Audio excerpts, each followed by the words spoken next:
Hallo und herzlich willkommen bei Selbermachen. Zunächst vielen Dank für die 500 Abonnenten, die wir jetzt schon haben. Deswegen geht es heute nochmal um die Hühner, weil es euch scheinbar doch sehr interessiert, wie es den Hühnern geht. So, jetzt haben wir Februar und die Hühner haben sich inzwischen ganz gut eingelebt. Wie ihr seht, haben die Hühner doch ganze Arbeit geleistet, haben hier alles zerkratzt, was geht. Ich habe jetzt auch geschafft, den Hund so ein bisschen dran zu gewöhnen an die Hühner. Er hält also respektvoll Abstand. Ich passe aber immer noch sehr auf und sehe zu, dass der Hund, dass die Hühner nicht wegflattern. Weil ich denke mal, dann kommt dann doch der Jagdinstinkt durch.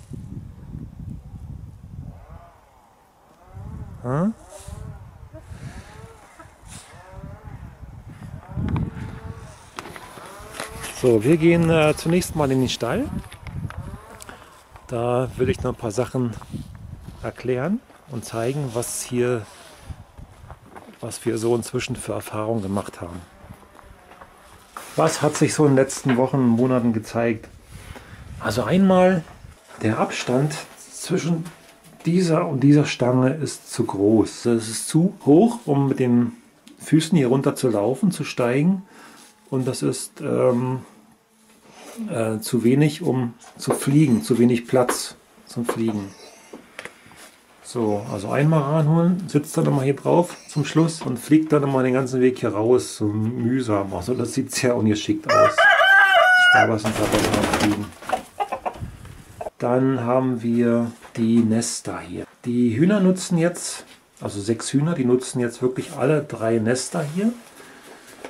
Ist immer gut gefüllt. Das Problem ist, ich komme hier vorne gut ran, um die Eier rauszunehmen. Hier hinten habe ich jetzt echt ein Problem.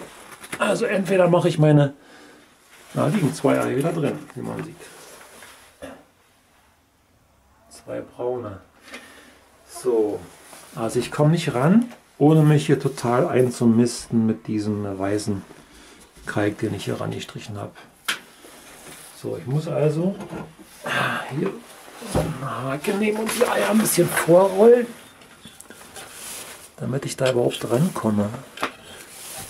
Also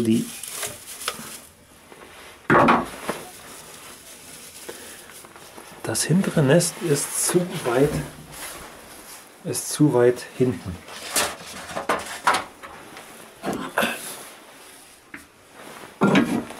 So, nun weiß ich noch nicht, wie ich das machen soll, wie ich die Nester hier vorholen soll. Die Hühner legen lieber hier oben in den Nestern als hier unten. Obwohl da unten, wo der Hund jetzt drin ist, da war auch schon mal da waren ein paar Eier drin. So, die Lauffläche hier vor den Nestern wird sehr gut genutzt. Also die Hühner, die gehen ja sogar nachts, wenn es dunkel ist, hier von der Stange runter. Ich habe es noch nicht gesehen. Springen hier rauf, deswegen muss man hier doch öfters mal sauber machen. Und ducken sich dann hier unter durch, gehen hier auf die Lauffläche und dann in die Nester rein. Von daher, also hier hoch zu fliegen ist doch, es geht von hier vorne, aber hier, wenn sie auf der Stange sitzen, ist das schwierig zu erreichen. Also die Nester sollten irgendwo anders hin. Die Größe der Nester ist eigentlich ganz gut. Die Hühner kommen damit gut klar, können sich da gut drehen drin. Hier unten schwierig, aber wird auch benutzt. Und hier oben war noch nie jemand drin. Hier hinten ist ein bisschen toter Raum. Man kommt doch ganz schwer dahin, irgendwas sauber zu machen. Ist also auch nicht so gut gelöst. So, dann haben wir noch die Leiter. Ja, die Leiter hier, da gehen die Hühner, also die leichten Hühner gehen da doch ganz gut runter. Die machen es eher nicht. Die rutschen dann teilweise sogar hier am Rand entlang. Manche gehen hier. Ja, du musst da auch gucken. Also vielleicht, damit die mit ihren Füßen nicht hier mal so durchgreifen, sollte man dahinter noch ein Brett anbauen. Das werde ich vielleicht noch machen. Die Streu hatte ich ja anfangs Sägespäne. Inzwischen habe ich hier auch Sand, weil meine Sägespäne ausgegangen sind. Und der Vorteil ist vom Sand, dass der Sand schwerer ist. Und wenn die hier drauf rumflattern, dann fliegt der Sand nicht gleich weg wie die Sägespäne. Also von daher ist Sand eigentlich gar nicht so schlecht. Saugt natürlich weniger auf, aber das finde ich bald besser. So, hier habe ich eine Ecke mit Futter zu stehen.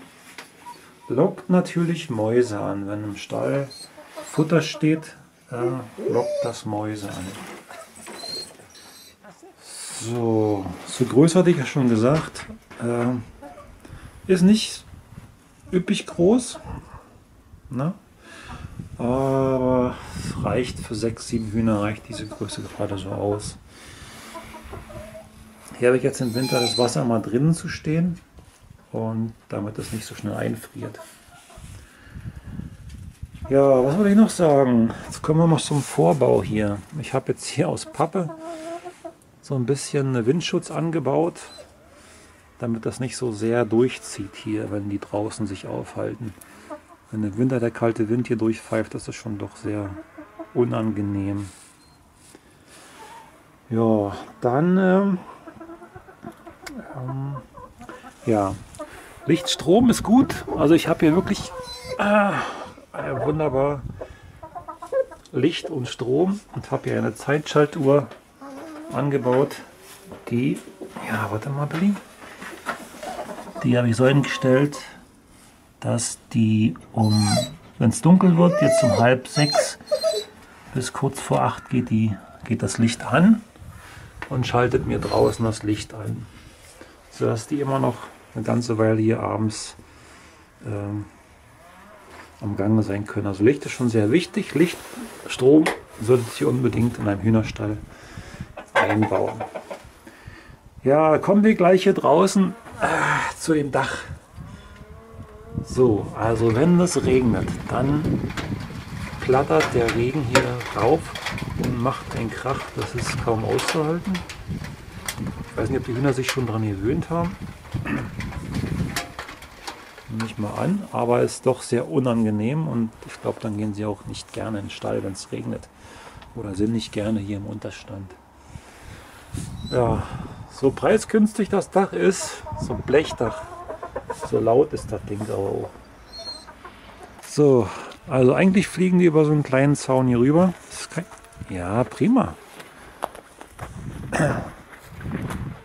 Was mich gewundert hat, dass die Hühner über diesen doch leichten Zaun nicht hinwegkommen. Also das ist wirklich eine gute Möglichkeit, einen bestimmten Bereich abzusperren, wo die Hühner nicht hin sollen. Ja. So, ansonsten die Zaunhöhe, die wir hier haben, also ich muss ja das Tor schon aufstocken auf knapp 2 Meter, also ich setze mal 1,80 Zaunhöhe, da kommen die Hühner nicht rüber, die Marans sowieso nicht. Ja, fühlen sich hier sehr wohl. So, das wollte ich zu dem Zaun sagen. Ja, es ist schon ein paar Mal passiert, dass hier bei Wind dieser Zaun umgeknickt war. Hier ist schon wieder ziemlich tief, dann kommen die darüber. Und die Hühner sind da so, wenn die mal ein Schlupfloch finden, dann ist der Hahn voran und führt alle Hühner erstmal hier in die freie Wildbahn. Die sind sogar hier bei den Brombeerbüschen irgendwo durchgekommen, haben ein Schlupfloch gefunden und sind dann hier am Wasser lang spaziert. Was machst du hier?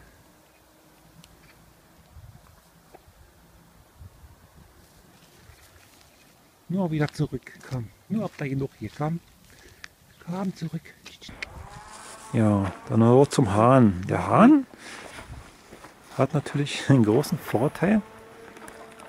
Alle Hühner folgen dem Hahn, ne?